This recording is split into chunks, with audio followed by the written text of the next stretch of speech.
ಇಲ್ಲಿರೋ ವರ್ಬನ್ನು ಗಮನಿಸಿ ವಿದ್ಯಾರ್ಥಿಗಳೇ, ಲವ್ ಅಂತಕ್ಕಂಥದ್ದಿದೆ. ಸೊ ನಾವೇನು ಮಾಡಬೇಕು ಅಂದರೆ ಪ್ರೆಸೆಂಟ್ ಫಾರ್ಮಲ್ಲಿ ಇರೋದ್ರಿಂದ ಡೂ ಅನ್ನು ತೆಗೆದುಕೊಂಡು ಈಗ ನಾವೇನು ಮಾಡಬೇಕು, ಕ್ವಶನ್ ಟ್ಯಾಗನ್ನು ಫ್ರೇಮ್ ಮಾಡಬೇಕು. ಸೊ ಆಪ್ಷನ್ಸಲ್ಲಿ ಡೂ ಅನ್ನು ಹುಡುಕಿ. ಆಪ್ಷನ್ ಎದಲ್ಲಿ ಡೂ ಕಾಣಿಸ್ತಾ ಇದೆ, ಆಪ್ಷನ್ ಬಿ ದಲ್ಲಿ ಡೂ ಕಾಣಿಸ್ತಾ ಇದೆ. ಆಪ್ಷನ್ ಸಿ ನೋಡಿ, ಪೊಲೈಟ್ ರೆಫ್ಯೂಸಲ್. ಎಸ್, ಬರಲಿಕ್ಕೆ ಆಗೋದಿಲ್ಲ ಅಂತೇಳಿ ತುಂಬ ಪೊಲೈಟ್ ಅಂದರೆ ವಿದ್ಯಾರ್ಥಿಗಳೇ ವಿನಮ್ರವಾಗಿ ಅಂತಕ್ಕಂತಹ ಮೀನಿಂಗ್ ಕೊಡುತ್ತೆ. ಆಗಬಹುದಾಗಿತ್ತು, ಈ ರೀತಿ ಇತ್ತು ಅಂತಕ್ಕಂತಹ ಒಂದು ಮೀನಿಂಗ್ ಒಂದಿಗೆ ಸೆಂಟೆನ್ಸ್ ಎಂಡ್ ಆಗ್ತಾ ಇದೆ. ಈ ರೀತಿ ಬಂದಾಗ ವಿದ್ಯಾರ್ಥಿಗಳೇ ನಾವು ವುಡ್ ಹ್ಯಾವ್ ಅನ್ನು ತೆಗೆದುಕೊಳ್ತೇವೆ. ಸೊ ಇಲ್ಲಿ ವುಡ್ ಹ್ಯಾವ್ ಅನ್ನು ಕರೆಕ್ಟಾಗಿ ನಾವು ಫಿಲ್ ಮಾಡ್ಬೋದು. ಇದು ಸೆಟ್ 3 ಆಗಿದೆ ಈ ಒಂದು ಸೀರೀಸ್ನಲ್ಲಿ. ಅಂದರೆ 2 ಕ್ವಶನ್ ಪೇಪರ್ಗಳಲ್ಲಿ ಕೇಳಿರೋ ಪ್ರಶ್ನೆ ಪತ್ರಿಕೆಗಳನ್ನು ಆಲ್ರೆಡಿ ಡಿಸ್ಕಷನ್ ಮಾಡಲಾಗಿದೆ. ಇದು 3ನೇ ಪ್ರಶ್ನೆ ಪತ್ರಿಕೆಯ ಕ್ವಶನ್ಸ್ಗಳಾಗಿದ್ದಾವೆ. ಬನ್ನಿ ಫಸ್ಟ್ ಮೇನಿನ ಫಸ್ಟ್ ಕ್ವಶನನ್ನು ನೋಡೋಣ. Choose the appropriate question tag for the statement. Almost ಎಲ್ಲ ಪ್ರಶ್ನೆ ಪತ್ರಿಕೆಯಲ್ಲೂ ಮೊದಲ ಪ್ರಶ್ನೆ ಈ ಒಂದು ಕ್ವಶನ್ ಟ್ಯಾಗ್ಗೆ ಸಂಬಂಧಪಟ್ಟದ್ದೇ ಆಗಿರುತ್ತೆ. ಸ್ಟೇಟ್ಮೆಂಟ್ ನೋಡಿ, children love to play cricket. ಯಾವುದೇ ಒಂದು ಹೆಲ್ಪಿಂಗ್ ವರ್ಬ್ ಇಲ್ಲಿ ಕಾಣಿಸ್ತಾ ಇಲ್ಲ ಮತ್ತು ಕೊಟ್ಟಿರೋ ಸ್ಟೇಟ್ಮೆಂಟ್ ಪಾಸಿಟಿವ್ ಆಗಿದೆ. ಯಾಕೆಂದರೆ ಎಲ್ಲೂ ಕೂಡ ನಾಟ್ ಅಥವಾ ನೆಗೆಟಿವ್ ವರ್ಡ್ಸ್ ಕಾಣಿಸ್ತಾ ಇಲ್ಲ. ಇಲ್ಲಿರೋ ವರ್ಬನ್ನು ಗಮನಿಸಿ ವಿದ್ಯಾರ್ಥಿಗಳೇ, ಲವ್ ಅಂತಕ್ಕಂಥದ್ದಿದೆ. ಸೊ ನಾವೇನು ಮಾಡಬೇಕು ಅಂದರೆ ಪ್ರೆಸೆಂಟ್ ಫಾರ್ಮಲ್ಲಿ ಇರೋದ್ರಿಂದ ಡೂ ಅನ್ನು ತೆಗೆದುಕೊಂಡು ಈಗ ನಾವೇನು ಮಾಡಬೇಕು, ಕ್ವಶನ್ ಟ್ಯಾಗನ್ನು ಫ್ರೇಮ್ ಮಾಡಬೇಕು. ಸೊ ಆಪ್ಷನ್ಸಲ್ಲಿ ಡೂ ಅನ್ನು ಹುಡುಕಿ. ಆಪ್ಷನ್ ಎದಲ್ಲಿ ಡೂ ಕಾಣಿಸ್ತಾ ಇದೆ, ಆಪ್ಷನ್ ಬಿ ದಲ್ಲಿ ಡೂ ಕಾಣಿಸ್ತಾ ಇದೆ. ಇನ್ನು ಆಪ್ಷನ್ ಸಿ ದಲ್ಲಿ ಆರೆಂಟ್ ಇದೆ, so delete it. Option D ದಲ್ಲಿ ಡಿಡೆಂಟ್ ಇದೆ, ಅದನ್ನು ಕೂಡ ಡಿಲೀಟ್ ಮಾಡ್ತೇವೆ. ಈಗ ಕೊಟ್ಟಿರೋ ಸ್ಟೇಟ್ಮೆಂಟ್ ಪಾಸಿಟಿವ್ ಇರೋದ್ರಿಂದ ಕ್ವಶನ್ ಟ್ಯಾಗ್ ನಮಗೆ ನೆಗೆಟಿವ್ ಬೇಕಾಗಿದೆ. ಅಂದರೆ ನಾವು ನಾಟ್ ಅಂತಕ್ಕಂತಹ ವರ್ಡನ್ನು ಕ್ವಶನ್ ಟ್ಯಾಗಲ್ಲಿ ಹುಡುಕಬೇಕು. ಸೊ ಇಲ್ಲಿ ಗಮನಿಸಿ ವಿದ್ಯಾರ್ಥಿಗಳೇ, ಆಪ್ಷನ್ ಬಿ ದಲ್ಲಿ ಡೂ ಮುಂದೆ ನಾಟ್ ಕಾಣಿಸ್ತಾ ಇದೆ ಅಲ್ವಾ. ಸೊ ಇದೇ ಸರಿಯಾಗಿರುವ ಆಯ್ಕೆ ಆಗುತ್ತೆ. ಯಾಕೆಂದರೆ ಆಪ್ಷನ್ ಎ ದಲ್ಲಿ ನೋಡಿ ನಾಟ್ ಅಂತಕ್ಕಂಥದ್ದು ಕಾಣಿಸ್ತಾ ಇಲ್ಲ ಮತ್ತು ಚಿಲ್ಡ್ರನ್ಗೆ ಪ್ರೊನೌನ್ ಫಾರ್ಮ್ ದೇ ಅನ್ನು ಇಲ್ಲಿ ಬಳಸಲಾಗಿದೆ. ಸೊ ಆಪ್ಷನ್ ಬಿ ಏನಿದೆನೋ ಅದೇ ಇಲ್ಲಿ ಸರಿಯಾಗಿರುವ ಉತ್ತರ ವಿದ್ಯಾರ್ಥಿಗಳೇ. ಇನ್ನು ಸೆಕೆಂಡ್ ಕ್ವಶನ್ ನೋಡಿ, read the given conversation and choose the language function for the underline sentence ಅಂತ ಕೇಳಿದ್ದಾರೆ. ಸೊ ಇಲ್ಲಿ ಲ್ಯಾಂಗ್ವೇಜ್ ಫಂಕ್ಷನನ್ನು ಕೇಳಿದ್ದಾರೆ ಈ ಒಂದು ಅಂಡರ್ಲೈನ್ ಸೆಂಟೆನ್ಸ್ಗೆ. ವಿಜಯ್ ಮತ್ತು ದೀಪಕ್ ಇಬ್ಬರು ಮಾತಾಡ್ತಾ ಇದ್ದಾರೆ ನೋಡಿ. ಇಲ್ಲಿ ನಾನು ಡೈರೆಕ್ಟಾಗಿ ಥರ್ಡ್ ಸ್ಟೇಟ್ಮೆಂಟ್ ಹೋಗ್ತಾ ಇದ್ದೇನೆ. I am inviting to my housewarming ceremony on Tuesday, you must come. ಅಂದರೆ ಆ ಒಂದು ಹೌಸ್ ವಾರ್ಮಿಂಗ್ ಸೆರೆಮನಿಗೆ ವಿಜಯ್ ಏನು ಮಾಡ್ತಾ ಇದ್ದಾನೆ, ದೀಪಕ್ಕನ್ನು ಇನ್ವೈಟ್ ಮಾಡ್ತಾ ಇದ್ದಾನೆ. ದೀಪಕ್ ಏನು ಹೇಳ್ತಾನೆ ನೋಡಿ, ಕಂಗ್ರ್ಯಾಚುಲೇಷನ್ಸ್ ಹೇಳ್ತಾನೆ. ಮೊದಲಿಗೆ I am sorry, I will not be able to come, I am travelling to my native tomorrow. ನಾನು ನನ್ನ ಒಂದು ಹಳ್ಳಿಗೆ ಹೋಗ್ತಾ ಇರೋದ್ರಿಂದ, ನೇಟಿವ್ಗೆ ಹೋಗ್ತಾ ಇರೋದ್ರಿಂದ ನನ್ನ ಕಡೆಯಿಂದ ಬರಲಿಕ್ಕೆ ಸಾಧ್ಯ ಆಗ್ತಾ ಇಲ್ಲ, ದಯವಿಟ್ಟು ಕ್ಷಮಿಸು ಅಂತೇಳಿ ಕೇಳ್ತಾ ಇದ್ದೇನೆ. ಸೊ ಮೊದಲೇ ನೋಡಿ ಅಕ್ಸೆಪ್ಟಿಂಗ್ ಇನ್ವಿಟೇಷನ್ ಇಲ್ಲಿ ಡಿಲೀಟ್ ಆಗುತ್ತೆ. ಯಾಕೆಂದರೆ ಅವನು ಅಕ್ಸೆಪ್ಟ್ ಮಾಡ್ಕೊಳ್ತಾ ಇಲ್ಲ. ಅಪಾಲಜೈಸಿಂಗ್, ಸಾರಿಯನ್ನು ಕೂಡ ಕೇಳ್ತಾ ಇಲ್ಲ. ಆಪ್ಷನ್ ಸಿ ನೋಡಿ, ಪೊಲೈಟ್ ರೆಫ್ಯೂಸಲ್. ಎಸ್, ಬರಲಿಕ್ಕೆ ಆಗೋದಿಲ್ಲ ಅಂತೇಳಿ ತುಂಬ ಪೊಲೈಟ್ ಅಂದರೆ ವಿದ್ಯಾರ್ಥಿಗಳೇ ವಿನಮ್ರವಾಗಿ ಅಂತಕ್ಕಂತಹ ಮೀನಿಂಗ್ ಕೊಡುತ್ತೆ. ಸೊ ಅವನು ವಿನಮ್ರವಾಗಿನೇ ಏನು ಮಾಡ್ತಾ ಇದ್ದಾನೆ, ರೆಫ್ಯೂಸ್ ಮಾಡ್ತಾ ಇದ್ದಾನೆ. ಸೊ ಆಪ್ಷನ್ ಸಿ ಇಲ್ಲಿ ಸರಿಯಾಗಿರ್ತಕ್ಕಂತಹ ಆಯ್ಕೆ ಆಗುತ್ತೆ. ಮತ್ತು ಡಿಸ್ಅಗ್ರೀಯಿಂಗ್ ಅಂದರೆ ಒಪ್ಕೊಳ್ಳೋದಿಲ್ಲ ಅಂತೇಳಿ. ಬಟ್ ಇಲ್ಲಿ ನೋಡಿ ವಿದ್ಯಾರ್ಥಿಗಳೇ, ಅವನು ಒಪ್ಕೊಳ್ಳದೇ ಇದ್ರೂ ಕೂಡ ಅವನು ವಿನಮ್ರವಾಗಿ ನಿರಾಕರಿಸ್ತಾ ಇದ್ದಾನೆ. ಸೊ ಡಿಸ್ಅಗ್ರೀಯಿಂಗ್ ಅಂತಕ್ಕಂಥದ್ದು ಕೂಡ ರಾಂಗ್ ಆಗುತ್ತೆ. Option C is the right answer. Third question, read the given conversation and fill in the blank choosing the most appropriate words ಅಂತ ಕೇಳಿದರೆ. ಸೊ ಕಂಡೀಷನಲ್ ಸೆಂಟೆನ್ಸ್ಗೆ ಸಂಬಂಧಪಟ್ಟಂಥದ್ದು. ಡೈರೆಕ್ಟಾಗಿ ನಾನು ಸ್ಟೇಟ್ಮೆಂಟ್ ನೋಡ್ತಾ ಇದ್ದೇನೆ. If you had come yesterday, ನಿನ್ನೆ ನೀನು ಬಂದಿದ್ದಿದ್ರೆ, you dash met my friend ಅಂತ ಇದೆ. ನೀನು ನನ್ನ ಗೆಳೆಯನನ್ನು ಭೇಟಿ ಆಗಬಹುದಾಗಿತ್ತು. ನೋಡಿ, ಆಗಬಹುದಾಗಿತ್ತು, ಈ ರೀತಿ ಇತ್ತು ಅಂತಕ್ಕಂತಹ ಒಂದು ಮೀನಿಂಗ್ ಒಂದಿಗೆ ಸೆಂಟೆನ್ಸ್ ಎಂಡ್ ಆಗ್ತಾ ಇದೆ. ಈ ರೀತಿ ಬಂದಾಗ ವಿದ್ಯಾರ್ಥಿಗಳೇ ನಾವು ವುಡ್ ಹ್ಯಾವ್ ಅನ್ನು ತೆಗೆದುಕೊಳ್ತೇವೆ. ಸೊ ಇಲ್ಲಿ ವುಡ್ ಹ್ಯಾವ್ ಅನ್ನು ಕರೆಕ್ಟಾಗಿ ನಾವು ಫಿಲ್ ಮಾಡ್ಬೋದು. ವುಡ್ ಹ್ಯಾವ್ ಮತ್ತು ವುಡಂಟ್ ಹ್ಯಾವ್ ಇವೆರಡರಲ್ಲೇ ಒಂದು ಆಯ್ಕೆ ಬರ್ತಾ ಇರುತ್ತೆ. ನೀವು ನಿಮ್ಮ ಒಂದು ಎಕ್ಸಾಮಲ್ಲಿ ಸರಿಯಾಗಿ ಇವೆರಡರಲ್ಲಿ ಯಾವುದು ಸೂಟ್ ಆಗುತ್ತೋ ಕರೆಕ್ಟಾಗಿ ಗುರುತಿಸಿ. ಯಾಕೆಂದರೆ ಥರ್ಡ್ ಕಂಡೀಷನಲ್ಲೇ ನಿಮ್ಮ ಎಕ್ಸಾಮಲ್ಲಿ ತುಂಬ ಸಾರಿ ಕೇಳ್ತಾ ಇದ್ದಾರೆ. ಇನ್ನು ಫೋರ್ತ್ ಕ್ವಶನ್ ನೋಡಿ, read the given conversation and change the underline sentence into passive voice ಕೇಳಿದರೆ. ಸೊ ಅಂಡರ್ಲೈನ್ ಮಾಡಿರೋ ಸೆಂಟೆನ್ಸ್ಗೆ ಡೈರೆಕ್ಟಾಗಿ ಬರೋಣ. ಹರೀಶ್ ವಾಟರ್ಸ್ ದ ಪ್ಲಾಂಟ್ಸ್ ಅಂತ ಇದೆ ವಿದ್ಯಾರ್ಥಿಗಳೇ. ಸೊ ಇಲ್ಲಿ ಹರೀಶ್ ಅನ್ನೋದು ಸಬ್ಜೆಕ್ಟ್ ಆಗುತ್ತೆ, ವಾಟರ್ಸ್ ಅನ್ನೋದು ವರ್ಬ್ ಆಗುತ್ತೆ, ದ ಪ್ಲಾಂಟ್ಸ್ ಅಂತಕ್ಕಂಥದ್ದು ಆಬ್ಜೆಕ್ಟ್ ಆಗುತ್ತೆ. ಸೊ ಈಗ ನಾವು ಸ್ಟಾರ್ಟಿಂಗಲ್ಲಿ ದ ವಾಟರ್ಸ್ ಅಂತಕ್ಕಂಥದ್ದು ದ ಪ್ಲಾಂಟ್ಸ್ ಅಂತಕ್ಕಂಥದ್ದು ಪ್ಯಾಸಿವ್ ವಾಯ್ಸಲ್ಲಿ ಬರುತ್ತೆ. ಮತ್ತು ವಾಟರ್ಸ್ ಅಂತಕ್ಕಂತಹ ಒಂದು ವರ್ಬ್ ಏನಿದೆನೋ ಇದು ಸಿಂಪಲ್ ಪ್ರೆಸೆಂಟ್ ಫಾರ್ಮಲ್ಲಿ ಇದೆ ವಿದ್ಯಾರ್ಥಿಗಳೇ. ಸೊ ನಾವು ಈಗ ಸಿಂಪಲ್ ಪ್ರೆಸೆಂಟ್ ಅಂತ ಅಂದಾಗ ಈಸ್ ಅಥವಾ ಆರಲ್ಲಿ ಯಾವ ಸೂಟೇಬಲ್ ಹೆಲ್ಪಿಂಗ್ ವರ್ಬ್ ಬರುತ್ತೆ ಸರಿಯಾಗಿ ಗಮನಿಸಬೇಕು. ಈ ದ ಪ್ಲಾಂಟ್ಸ್ ಆದಮೇಲೆ ನೋಡಿ, ಇಲ್ಲಿ ದ ಪ್ಲಾಂಟ್ಸ್ ಅಂತಕ್ಕಂಥದ್ದು ಪ್ಲೂರಲ್ ಫಾರ್ಮ್ ಆಗಿದೆ. ಹಾಗಾಗಿ ನಾವು ಇಲ್ಲಿ ಆರ್ ಅಂತಕ್ಕಂತಹ ಹೆಲ್ಪಿಂಗ್ ವರ್ಬನ್ನು ತೆಗೆದುಕೊಳ್ತೀವಿ ವಿದ್ಯಾರ್ಥಿಗಳೇ. ಸುಲಭವಾಗಿ ನಿಮಗೆ ಆಲ್ರೆಡಿ ಆನ್ಸರ್ ಸಿಕ್ಬಿಡುತ್ತೆ. ನೋಡಿ ಆಪ್ಷನ್ ಎದಲ್ಲಿ ದ ಪ್ಲಾಂಟ್ಸ್ ಆರ್ ಇಲ್ಲ, ಸೊ ಡಿಲೀಟ್ ಮಾಡಿ. ಆಪ್ಷನ್ ಬಿ ದಲ್ಲೂ ಕೂಡ ದ ಪ್ಲಾಂಟ್ಸ್ ಆರ್ ಇಲ್ಲ, ಸೊ ಡಿಲೀಟ್ ಮಾಡಿ. ಆಪ್ಷನ್ ಸಿ ಮತ್ತು ಡಿ ಎರಡಲ್ಲೂ ಕೂಡ ದ ಪ್ಲಾಂಟ್ಸ್ ಆರ್ ಅಂತ ಇದೆ. ಈಗ ಮುಂದೆ ನೋಡಿ, ಇಲ್ಲಿ ಬೀಯಿಂಗ್ ಅಂತ ಕೊಟ್ಟಿದ್ದಾರೆ ವಿದ್ಯಾರ್ಥಿಗಳೇ. ಒಂದು ವೇಳೆ ಕೊಟ್ಟಿರೋ ಸ್ಟೇಟ್ಮೆಂಟ್ ಅಂದರೆ ಇಲ್ಲೇನು ಅಂಡರ್ಲೈನ್ ಮಾಡಿರೋ ಸೆಂಟೆನ್ಸ್ ಇದೆ ಅಲ್ವಾ, ಇದು ಪ್ರೆಸೆಂಟ್ ಕಂಟಿನ್ಯೂಸ್ ಆಗಿದ್ದರೆ ಮಾತ್ರ ಬೀಯಿಂಗನ್ನು ತೆಗೆದುಕೊಳ್ಬೇಕು. ಬಟ್ ಇಲ್ಲೇನಾಗಿದೆ, Harish water simple present tense ಆಗಿರೋ ಕಾರಣ ಇಲ್ಲಿ ಬೀಯಿಂಗನ್ನು ನಾವು ಬಳಸಲಿಕ್ಕೆ ಅವಕಾಶ ಇಲ್ಲ. ಸೊ ಇದನ್ನು ನಾವು ಡಿಲೀಟ್ ಮಾಡಿಬಿಡ್ತೇವೆ. ಸೊ ಸರಿಯಾಗಿರ್ತಕ್ಕಂತಹ ಉತ್ತರ ಆಪ್ಷನ್ ಸಿ ಆಗುತ್ತೆ ವಿದ್ಯಾರ್ಥಿಗಳೇ.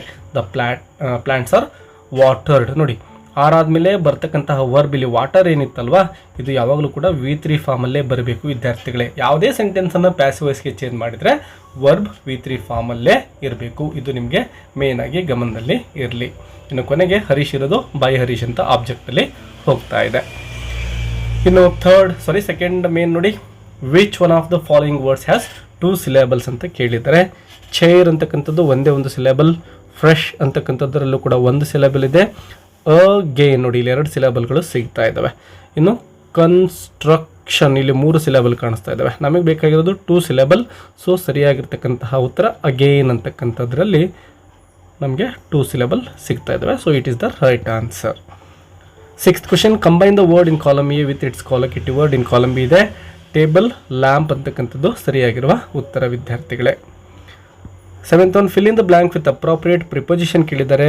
Raghava lives dash Anepalya in Bengaluru. ನೋಡಿ ವಿದ್ಯಾರ್ಥಿಗಳೇ, ಇಲ್ಲಿ ಎಟ್ ಅಂತಕ್ಕಂತಹದ್ದು ಸರಿಯಾಗಿರ್ತಕ್ಕಂತಹ ಪ್ರಿಪೊಸಿಷನ್ ಆಗುತ್ತೆ. ಇಲ್ಲಿ ಗಮನಿಸಬಹುದು, ಆನೆಪಾಳ್ಯ ಮತ್ತು ಬೆಂಗಳೂರು 2 ಪ್ಲೇಸ್ಗಳಿದ್ದಾವೆ. ಬೆಂಗಳೂರು ಅಂತಕ್ಕಂಥದ್ದು ದೊಡ್ಡ ಸ್ಥಳ ಆಗಿದೆ. ಈ ಒಂದು ಆನೆಪಾಳ್ಯ ಅಂತಕ್ಕಂಥದ್ದು ಬೆಂಗಳೂರಿನಲ್ಲಿ ಬರ್ತಕ್ಕಂತಹ ಒಂದು ಚಿಕ್ಕ ಸ್ಥಳ ಆಗಿರುತ್ತೆ. ಇದು ಯಾವುದೋ ಬೆಂಗಳೂರಿನ ಒಂದು ಪಾರ್ಟ್ ಆಗಿರುತ್ತೆ. ಸೊ ಈ ರೀತಿ ಬಂದಾಗ ನಾವೇನು ಮಾಡಬೇಕು ಅಂದರೆ, ಚಿಕ್ಕ ಸ್ಥಳ ಏನಿರುತ್ತೋ ಅದಕ್ಕೆ ಇಲ್ಲಿ ಎಟ್ಟನ್ನು ಬಳಸಬೇಕು. ಮತ್ತು ಬಿಗ್ ಪ್ಲೇಸ್ ಯಾವುದಿರುತ್ತೋ ಅಲ್ಲಿ ನಾವು ಏನು ಮಾಡಬೇಕು ಅಂದರೆ ಇನ್ನನ್ನು ಬಳಸಬೇಕು. ಇದು ನಿಮಗೆ ಸರಿಯಾಗಿ ನೆನಪಿರಲಿ. 8th question, fill in the blank using correct article ಕೇಳಿದರೆ. Seema has a dash house in the city ಅಂತ ಇದೆ ವಿದ್ಯಾರ್ಥಿಗಳೇ. ಇಲ್ಲಿ ಬರ್ತಕ್ಕಂಥದ್ದು ಇಂಡೆಫಿನಿಟ್ ಆರ್ಟಿಕಲ್ ಎ ಬರುತ್ತೆ, ಆ್ಯನ್ ಬರೋದಿಲ್ಲ. ಯಾಕೆಂದರೆ ಇಲ್ಲಿ ಕಾನ್ಸನೆಂಟ್ ಸೌಂಡ್ ಇರೋದ್ರಿಂದ ಆ್ಯನ್ ಬರೋದೇ ಇಲ್ಲ. ಇನ್ನು ಒಂದು ಅಂತಕ್ಕಂಥ ಒಂದು ಮೀನಿಂಗ್ ಬರೋದ್ರಿಂದ ಎನ್ನೇ ಬಳಸಬೇಕು. 9th one, fill in the blank using suitable linker ಅಂತ ಕೇಳಿದ್ದಾರೆ. They cannot win the match dash they play as a team. Unless ಅಂತಕ್ಕಂಥದ್ದು ಸರಿಯಾಗಿರುವ ಲಿಂಕರ್ ಆಗುತ್ತೆ ವಿದ್ಯಾರ್ಥಿಗಳೇ, unless. Fill in the blank with appropriate tense form of the verb given brackets ಕೇಳಿದರೆ. 10th question, Sunita dash in a private school ಅಂತ ಇದೆ. So ಇದು present continuous ಅಲ್ಲಿ ಬರಬೇಕಾಗುತ್ತೆ. ಸುನೀತಾ ಸಿಂಗ್ಯುಲರ್ ಆಗಿರೋದ್ರಿಂದ ಇಲ್ಲಿ ಬಿ ಫಾರ್ಮ್ಗೆ ನೋಡಿ, ಬಿ ಅಂತ ಬಂದಾಗ ವಿದ್ಯಾರ್ಥಿಗಳು ಸರಿಯಾಗಿ ನೆನ್ಪಿಟ್ಕೊಳ್ಳಿ, ಆ್ಯಮ್, ಈಸ್ ಅಥವಾ ಆರ್ ಬರುತ್ತೆ. ಇಲ್ಲ ಅಂದರೆ ಪಾಸ್ಟ್ ಟೆನ್ಸ್ ಆದರೆ ವಾಸ್ ಅಥವಾ ವರ್ ಬರ್ತವೆ. ಸೊ ಇದು ನಿಮಗೆ ಗಮನದಲ್ಲಿರಲಿ ಬಿ ಬಂದಾಗ.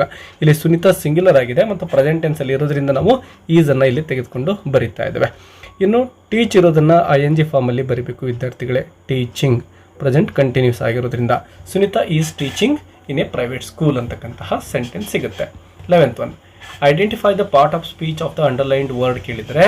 They had come to the city with high hopes ಅಂತ ಇದೆ ವಿದ್ಯಾರ್ಥಿಗಳೇ. ನೋಡಿ, ಈ ಹೈ ಅಂತಕ್ಕಂಥದ್ದು ಹೋಪ್ ಅಂದರೆ ಭರವಸೆ. ಭರವಸೆ ಅಂತಕ್ಕಂಥದ್ದು ಒಂದು ನೌನ್ ಆಗಿದೆ ವಿದ್ಯಾರ್ಥಿಗಳೇ. ಸೊ ಆ ನೌನನ್ನು ಡಿಸ್ಕ್ರೈಬ್ ಮಾಡ್ತಾ ಇರೋದ್ರಿಂದ ಈ ಹೈ ಅಂತಕ್ಕಂಥದ್ದು ಒಂದು ಅಡ್ಜೆಕ್ಟಿವ್ ಆಗಿರುತ್ತೆ ವಿದ್ಯಾರ್ಥಿಗಳೇ, adjective. 12th one, write the correct form of the word given in brackets ಕೇಳಿದರೆ. The girl was happy with the dash she got ಅಂತ ಇದೆ. ನೋಡಿ, ಈ ಅಪ್ರಿಷಿಯೇಟ್ ಇರೋದನ್ನು ನಾವು ಸಫಿಕ್ಸನ್ನು ಸೇರಿಸ್ತೇವೆ ಮತ್ತು ಅಪ್ರಿಷಿಯೇಷನ್ ಅಂತ ಬರಿಬೇಕು ವಿದ್ಯಾರ್ಥಿಗಳೇ. ಸೊ ಇಲ್ಲಿ ಅಪ್ರಿಷಿಯೇಷನ್ ಅಂತ ನೀವು ಫಿಲ್ ಮಾಡಿ. ಇನ್ನು use the word pray as A noun in a sentence ಅಂತ ಇದೆ. ನಾನು ನಿಮ್ಗೆ ಯಾವಾಗಲೂ ಹೇಳ್ತಾ ಇರ್ತೇನೆ ಈ ರೀತಿ ಕೊಟ್ಟಾಗ ಏನೇನೆಲ್ಲ ಟ್ರಿಕ್ಸನ್ನು ಯೂಸ್ ಮಾಡ್ಬೋದು ಅಂತ. ಸೊ ಇಲ್ಲಿ ಪ್ರೇ ಅಂತಕ್ಕಂಥದ್ದು ನೌನ್ ಆಗಿದೆ. ಸೊ ಏನು ಮಾಡ್ಬೋದು, ಆರಂಭದಲ್ಲೇ ನಾನು ಜೆರಿಂಡ್ ಫಾರ್ಮಲ್ಲಿ ಯೂಸ್ ಮಾಡ್ತಾ ಇದ್ದೇನೆ. ಪ್ರೇ ಇರೋದ್ರಿಂದ ಪ್ರೇಯಿಂಗ್ ಅಂತ ಬರಿತಾ ಇದ್ದೇನೆ. Praying to God. ನೋಡಿ, praying to God is good for peaceful life ಅಂತ ನಾನು ಸಿಂಪಲ್ ಆಗಿ ಇಲ್ಲಿ ಒಂದು ಸೆಂಟೆನ್ಸನ್ನು ಮಾಡ್ತಾ ಇದ್ದೇನೆ. ನೀವೇನು ಮಾಡಿಬಿಡ್ತೀರಿ ಅಂದರೆ ಐ ಪ್ರೇ ಎವ್ರಿ ಡೇ ಈ ರೀತಿ ಯೂಸ್ ಮಾಡಿದರೆ I pray, you pray, we pray ಈ ರೀತಿ ಯೂಸ್ ಮಾಡಿದರೆ ಅದು ವರ್ಬ್ ಆಗುತ್ತೆ ವಿದ್ಯಾರ್ಥಿಗಳೇ. ಸೊ ಗಮನ ಇಟ್ಟು ನೌನ್ ಕೇಳಿದ್ದಾರೋ ವರ್ಬ್ ಕೇಳಿದ್ದಾರೋ ಗಮನ ಇಟ್ಟು ಆನ್ಸರ್ನ ಬರೀರಿ. ಇನ್ನು ಚೇಂಜ್ ಇಂಟು ಕಂಪ್ಯಾರಿಟಿವ್ ಡಿಗ್ರಿ ಕೇಳಿದ್ದಾರೆ. No other girl is as brave as Rajani in the class ಅಂತ ಇದೆ.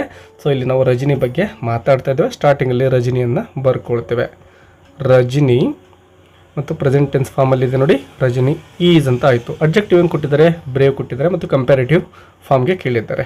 ಸೊ ಬ್ರೇವ್ ಇರೋದನ್ನು ನಾವು ಕಂಪ್ಯಾರಿಟಿವ್ ಅಂದರೆ ಬ್ರೇವರ್ ಅಂತ ಬರಿತೇವೆ. ಬ್ರೇವರ್ ದ್ಯಾನ್ ನೋಡಿ, ಇದು ಅಬ್ಜೆಕ್ಟಿವ್ ಫಾರ್ಮ್ ಆಗುತ್ತೆ. ಬ್ರೇವರ್ ದ್ಯಾನ್ ಅಂತಕ್ಕಂಥದ್ದು comparative objective form. Rajani is braver than. ಇನ್ನು ಕಂಪ್ಯಾರಿಟಿವ್ಗೆ ಮೂರನೇ ಪಾರ್ಟ್ ನಾನು ನಿಮಗೆ ಹೇಳ್ಕೊಟ್ಟಿದ್ದೇನೆ, ಎನಿ ಅದರ್ ಅಂತಕ್ಕಂಥದ್ದು ಥರ್ಡ್ ಪಾರ್ಟಾಗಿ ಬರಬೇಕು. Rajani is first part, braver than second part, any other third part. ಇನ್ನು ಫೋರ್ತ್ ಪಾರ್ಟ್ ಗರ್ಲ್ ಅಂತ, ಗರ್ಲ್ ಇನ್ ದ ಕ್ಲಾಸ್ ಅಂತ ಸೇರಿಸ್ಬೇಕು. ಗರ್ಲ್ ಇನ್ ದ ಕ್ಲಾಸ್ ನೆನ್ಪಿಟ್ಕೊಳ್ಳಿ ವಿದ್ಯಾರ್ಥಿಗಳೇ. ಇಲ್ಲಿರೋ ಗರ್ಲನ್ನು ತೆಗೆದುಕೊಂಡು ಇಲ್ಲಿ ಬರೆದಿದ್ದೇವೆ ಮತ್ತು ಇನ್ ದ ಕ್ಲಾಸ್ ಲಾಸ್ಟ್ಗೆ ಇರೋದನ್ನು ಕೊನೆಗೆ ಬರ್ತಿದ್ದೇವೆ. ಈ ರೀತಿ ಸೆಂಟೆನ್ಸನ್ನು ನಾವು ಕಂಪ್ಯಾರಿಟಿವ್ ಫಾರ್ಮಲ್ಲಿ ಬರಿತೇವೆ ವಿದ್ಯಾರ್ಥಿಗಳೇ. ಒಂದು ವೇಳೆ ಇದೇ ಸೆಂಟೆನ್ಸನ್ನೇ ಸೂಪರ್ಲೇಟಿವ್ಗೆ ಕೊಟ್ಟಿದ್ರೆ ಏನು ಮಾಡೋದು? ಎಸ್, ಈಗ ಅದನ್ನು ಹೇಳ್ಕೊಡ್ತೇನೆ, ಮರೆಯದ ಹಾಗೆ ಅದನ್ನು ಕೂಡ ಕರೆಕ್ಟಾಗಿ ಕಲ್ತ್ಕೊಳ್ಳಿ. ಕೇವಲ ಇಲ್ಲಿ ಕಂಪ್ಯಾರಿಟಿವ್ ಕೇಳಿದರೆ ಅಷ್ಟೇ ಸಾಕು ಅಂತ ಅನ್ಕೋಬೇಡಿ, ಯಾಕೆಂದರೆ ಎಕ್ಸಾಮಲ್ಲಿ ಸೂಪರ್ಲೇಟಿವ್ ಚಾನ್ಸು ಕೂಡ ಇರುತ್ತೆ ಕೇಳಲಿಕ್ಕೆ. ಮೊದಲಿಗೆ ರಜನಿಯನ್ನು ಇಲ್ಲಿ ಬರ್ಕೊಳ್ತೇವೆ. ಸೂಪರ್ಲೇಟಿವ್ ಫಾರ್ಮ್ಗೆ ನೆನ್ಪಿಟ್ಕೊಳ್ಳಿ, ಸರಿಯಾಗಿ ಗಮನಿಸ್ತಾ ಹೋಗಿ. ರಜನಿ ಈಸ್ ಅಂತ ಆ್ಯಸ್ ಇಟ್ ಈಸ್ ಬರ್ಕೊಳ್ತೇವೆ. ಈಗ ಸೂಪರ್ಲೇಟಿವ್ ಫಾರ್ಮ್ಗೆ ಕೇಳಿರೋದ್ರಿಂದ ಬ್ರೇವ್ ಇರೋದನ್ನ ದ ಬ್ರೇವೆಸ್ಟ್ ಅಂತ ಮಾಡಬೇಕು ವಿದ್ಯಾರ್ಥಿಗಳೇ. Rajani is the bravest. ನೋಡಿ, ಗರ್ಲ್ ಇರೋದನ್ನು ಗರ್ಲ್ ಅಂತ ಬರೀತಾ ಇದ್ದೇವೆ. ಗರ್ಲ್ ಇನ್ ದ ಕ್ಲಾಸನ್ನು ಆ್ಯಸ್ ಇಟ್ ಈಸ್ ಇಲ್ಲಿ ಬರ್ಕೊಳ್ತಾ ಇದ್ದೇವೆ, ಗರ್ಲ್ ಇನ್ ದ ಕ್ಲಾಸ್ ಅಂತ. ಸೊ ಈ ರೀತಿ ಬರೆದ್ರೆ ಇದು ಸೂಪರ್ಲೇಟಿವ್ ಆಗುತ್ತೆ ವಿದ್ಯಾರ್ಥಿಗಳೇ. ಸೊ ಎರಡನ್ನು ಕೂಡ ನೀವು ಬರೆದುಕೊಂಡು ಪ್ರಾಕ್ಟೀಸ್ ಮಾಡ್ಕೊಳ್ಳಿ. Rajani is the bravest girl in the class. 15th one, identify the infinitive in the given sentence. ವಿದ್ಯಾರ್ಥಿಗಳು ತುಂಬ ಸುಲಭ ಆಗಿರ್ತಕ್ಕಂಥದ್ದೇ. ಇನ್ಫಿನಿಟಿವ್ ಅಂದ ತಕ್ಷಣವೇ ಟು ಪ್ಲಸ್ ವರ್ಬನ್ನು ನಾವು ಹುಡುಕಬೇಕು. ಸೆಂಟೆನ್ಸಲ್ಲಿ ಟು ಅನ್ನು ಹುಡುಕಿ ವಿದ್ಯಾರ್ಥಿಗಳೇ. They went to market to buy vegetables for the function. ಗಮನಿಸ್ಬೋದು ವಿದ್ಯಾರ್ಥಿಗಳೇ, ಇಲ್ಲಿ ಟು ಇದೆ, ಇಲ್ಲೂ ಟು ಇದೆ. ಬಟ್ ಇಲ್ಲಿ ನೀವು ನೆಕ್ಸ್ಟ್ ವರ್ಡನ್ನು ಸರಿಯಾಗಿ ಗಮನಿಸಿ. ಇಲ್ಲಿ ಮಾರ್ಕೆಟ್ ಏನಿದೆ ವಿದ್ಯಾರ್ಥಿಗಳೇ, ಇದು ನೌನ್ ಅಲ್ಲ, ಸಾರಿ ಇದು ವರ್ಬ್ ಅಲ್ಲ, ನೌನ್ ಆಗಿದೆ. ನಮಗೆ ಬೇಕಾಗಿರೋದು ವರ್ಬ್ ಬೇಕಾಗಿದೆ ನೋಡಿ. ಬೈ ಅಂತಕ್ಕಂಥದ್ದು ವರ್ಬ್ ಆಗಿದೆ. ಸೊ ನಾವು ಟು ಬೈ ಅನ್ನು ಇಲ್ಲಿ ಇನ್ಫಿನಿಟಿವ್ ಆಗಿ ಸೆಲೆಕ್ಟ್ ಮಾಡ್ಕೊಳ್ತೇವೆ. ಸೊ ಸರಿಯಾಗಿರ್ತಕ್ಕಂತಹ ಇನ್ಫಿನಿಟಿವ್ ಯಾವುದಪ್ಪ ಅಂದರೆ ಟು ಪ್ಲಸ್ ವರ್ಬ್ ಅಂದರೆ ಟು ಪ್ಲಸ್ ಬೈ ಆಗುತ್ತೆ, ಟು ಬೈ. ಇನ್ನು 16th ಕ್ವಶನ್ ವಿದ್ಯಾರ್ಥಿಗಳೇ, ರಿಪೋರ್ಟೆಡ್ ಸ್ಪೀಚನ್ನು ಕೇಳಿದ್ದಾರೆ ನೋಡಿ. ಸುಮಾ ಹೇಳ್ತಕ್ಕಂತಹ ಸೆಂಟೆನ್ಸ್ಗೆ ಅಂಡರ್ಲೈನ್ ಮಾಡಲಾಗಿದೆ. No ma'am, I am feeling tired ನಾವು ಅಂತ ಇದೆ. ಸೊ ಮದರ್ ಮತ್ತು ಸುಮಾ ಇಬ್ಬರು ಮಾತಾಡ್ತಾ ಇದ್ದಾರೆ. Suma told her mother. ಇಲ್ಲಿ ದಟ್ ಅಂತ ಬರಿತೇವೆ, ನೆನ್ಪಿಟ್ಕೊಳ್ಳಿ, ದಟ್ಟನ್ನು ಮರಿಬಾರ್ದು. Suma told her mother that. I ಇರೋದನ್ನು ಶಿ ಅಂತ ಚೇಂಜ್ ಮಾಡ್ತೇವೆ ವಿದ್ಯಾರ್ಥಿಗಳೇ, ಯಾಕೆಂದರೆ ಮಾತಾಡ್ತಾ ಇರ್ತಕ್ಕಂಥವಳು ಹುಡುಗಿಯಾಗಿದ್ದಾಳೆ. ಸೊ ಶಿ ಅಂತಕ್ಕಂಥ ಪ್ರನೌನನ್ನು ಯೂಸ್ ಮಾಡಿ.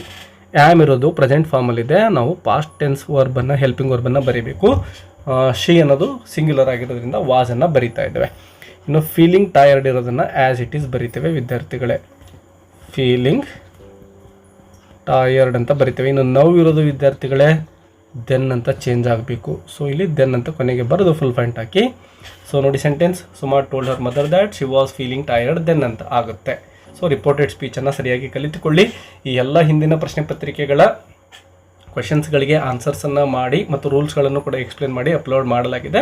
ಸೊ ಆ ವಿಡಿಯೋ ಸರ್ಚ್ ಮಾಡಿಕೊಂಡು ಅದನ್ನು ವಾಚ್ ಮಾಡಿ ಎಲ್ಲ ರೂಲ್ಸನ್ನು ನೀವು ಕಲಿಬಹುದು. ಒಂದು ವೇಳೆ ನಿಮಗೆ ಡೌಟ್ ಇದ್ದರೆ ಡೈರೆಕ್ಟ್ ಟು ಇಂಡೈರೆಕ್ಟ್ ಸ್ಪೀಚ್ ಅಂತ ಕಮೆಂಟ್ ಬಾಕ್ಸಲ್ಲಿ ಕಮೆಂಟ್ ಮಾಡಿದರೆ ಆ ಒಂದು ಟಾಪಿಕನ್ನು ನಿಮಗೆ ಹೇಳ್ಕೊಡ್ತೇನೆ. ಥರ್ಡ್ ಮೇನ್ ನೋಡಿ, the following sentence has 2 errors, edit the sentence and rewrite it in the answer book ಕೊಟ್ಟಿದ್ದಾರೆ. 2 ಎರರ್ಗಳಿರ್ತವೆ. ಆ ಸೆಂಟೆನ್ಸನ್ನು ನೀವೇನು ಮಾಡಬೇಕು, ಎಡಿಟ್ ಮಾಡಿ ಮತ್ತೆ ನಿಮ್ಮ ಆನ್ಸರ್ ಬುಕ್ಲೆಟಲ್ಲಿ ಬರೀಬೇಕು. Narendra was very intelligent and learned his lessons quick ಅಂತ ಇದೆ. 2 ಮಿಸ್ಟೇಕ್ ಏನಿದೆ, ಸ್ಪೆಲ್ಲಿಂಗ್ ಮಿಸ್ಟೇಕ್ ಕೇಳಿದ್ದಾರೆ, ಎಡ್ವರ್ಬಿಯಲ್ ಮಿಸ್ಟೇಕ್ ಕೇಳಿದ್ದಾರೆ. ಸ್ಪೆಲ್ಲಿಂಗ್ ಮಿಸ್ಟೇಕ್ ನೋಡಿ ಯಾವುದಿದೆ, ಇಲ್ಲಿ ನೋಡಿ ಇಂಟೆಲಿಜೆಂಟ್ ಇದೆ ಅಲ್ವಾ, ಡಬಲ್ ಎಲ್ ಬರಬೇಕಾಗಿತ್ತು ವಿದ್ಯಾರ್ಥಿಗಳೇ. ಎಲ್ ಆದಮೇಲೆ ನೋಡಿ ಇಲ್ಲಿ ಗಮನಿಸ್ಬೋದು ಸಿಂಗಲ್ ಎಲ್ ಇದೆ. ಸೊ ನೀವೇನು ಮಾಡಬೇಕು, ಇಂಟೆಲಿಜೆಂಟ್ ಅಂತ ಬರೀಬೇಕು. ಇನ್ನು ಸೆಕೆಂಡ್ ಒನ್ ಎಡ್ವರ್ಬಿಯಲ್ ಮಿಸ್ಟೇಕ್ ಕೇಳಿದರೆ, ಎಡ್ವರ್ಬಿಯಲ್ ಮಿಸ್ಟೇಕ್ ಅಂದರೆ ನಾನು ನಿಮ್ಗೆ ಹೇಳಿದ್ದೇನೆ, ಯಾವುದೋ ಒಂದು ವರ್ಡ್ಗೆ ಎಲ್ ವೈಯನ್ನು ನಾವು ಸೇರಿಸ್ಬೇಕಾಗತ್ತೆ ಸಫಿಕ್ಸ್ ಆಗಿ. ನೋಡಿ ಲರ್ನ್ಡ್ ಹೀಸ್ ಲೆಸನ್ ಕ್ವಿಕ್ ಅಂತ ಇದೆ ನೋಡಿ ಕೊನೆಯ ಪದ. ಆ ಒಂದು ಪದವನ್ನು ನಾವೇನು ಮಾಡಬೇಕು ಅಂದರೆ ಕ್ವಿಕ್ಲಿ ಅಂತ ಬರೀಬೇಕು. ಕ್ವಿಕ್ಲಿ. ಸೊ ಎಡವರಿಬೇಲ್ ಮಿಸ್ಟೇಕ್ ಅಂದರೆ ನೀವು ಎಲ್ಲೋ ಯಾವುದಕ್ಕೆ ಸೇರಿಸ್ಬೋದು ಅಂತ ನೀವು ಹುಡುಕ್ಬಿಟ್ರೆ ನಿಮಗೆ ಆಲ್ಮೋಸ್ಟ್ ಆನ್ಸರ್ ಸಿಕ್ಕೇ ಬಿಡುತ್ತೆ ವಿದ್ಯಾರ್ಥಿಗಳೇ. ವಿಡಿಯೋ ಹೆಲ್ಪ್ಫುಲ್ ಅನಿಸಿದರೆ ಎಸ್ ಅಂತ ಕಮೆಂಟ್ ಮಾಡಿ, ಒಂದು ಲೈಕ್ ಕೊಡೋದನ್ನು ಮರಿಬೇಡಿ.